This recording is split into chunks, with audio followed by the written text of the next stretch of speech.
Organogenesis, it is the process of formation of megaspores from megaspore mother cell.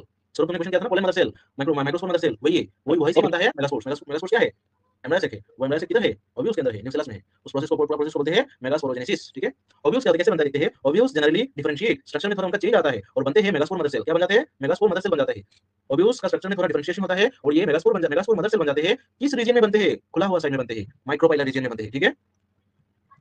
Microspore mother cell किधर से बनते हैं? ये देखो, सॉरी माइक्रोस्पोर नहीं, मेगास्पोर मदर सेल। ये देखो मेगास्पोर मदर सेल कहां पे बना? ये माइक्रोपाइलर एंड की तरफ बना और धीरे-धीरे वो क्या बनेगा? देखो दो सेल में डिवाइड कर लिया, ठीक है। दो सेल में पहले डिवाइड कर लिया, दो से कितना हुआ? 4 हुआ, क्योंकि मियोसिस हुआ ना।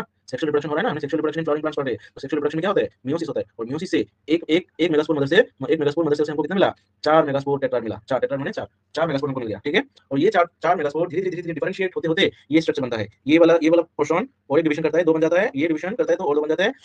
ये सब न्यूक्लियस है, हाँ, न्यूक्लियस का डिवीजन हो रहा है। देखो 2 न्यूक्लियस से 4 हुआ, इधर का 2 न्यूक्लियस से 4 हुआ। अभी क्या होता है? सेल का डिफरेंशिएशन होता रहता है। सेल का डिफरेंशिएशन होते-होते ये हो गया एम्ब्रायो सेक, ये हो गया एम्ब्रायो सेक। तो एक एम्ब्रायो सेक के अंदर ये वाला माइक्रोपाइलर एंड, ये वाला चलाजल एंड, ठीक है। चलाजल एंड में रहता है 3 सेल, 1 2 3 सेल। कितना सेल? 3 सेल। उन 3 सेल को बोलते हैं एंटीपोडल सेल। क्या बोलते हैं? एंटीपोडल सेल बोलते हैं।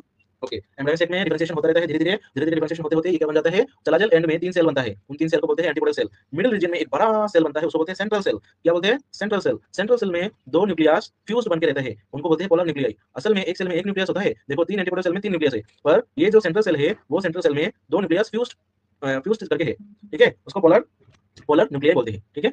ये हो गया सेंट्रल सेल, ये हो गया 3 एंटीपोडल सेल और माइक्रोपाइलर एंड में होता है 3 सेल और बनता है माइक्रोपाइलर एंड में। उनमें से 2 होता है सिनर्जिड सेल और एक होता है एग सेल। क्या होता है? Egg cell. वही एग सेल असल में फर्टिलाइजेशन होने के बाद सीड बन जाता है। तो ये सिनर्जिड सेल में अपना न्यूक्लियस होगा। ये देखो न्यूक्लियस है और देखो एक स्ट्रक्चर है सिनर्जिड सेल्स में, 2 सिनर्जिड सेल होता है। ऐसा भी क्वेश्चन आ सकता है। देखो ये हो गया, पूरा हो गया एम्ब्रायो सेक। एम्ब्रायो सेक में कितना सेल्स रहता है? देख लो, 1 2 3, मिडिल का 1 4 5 6 7, कितना सेल?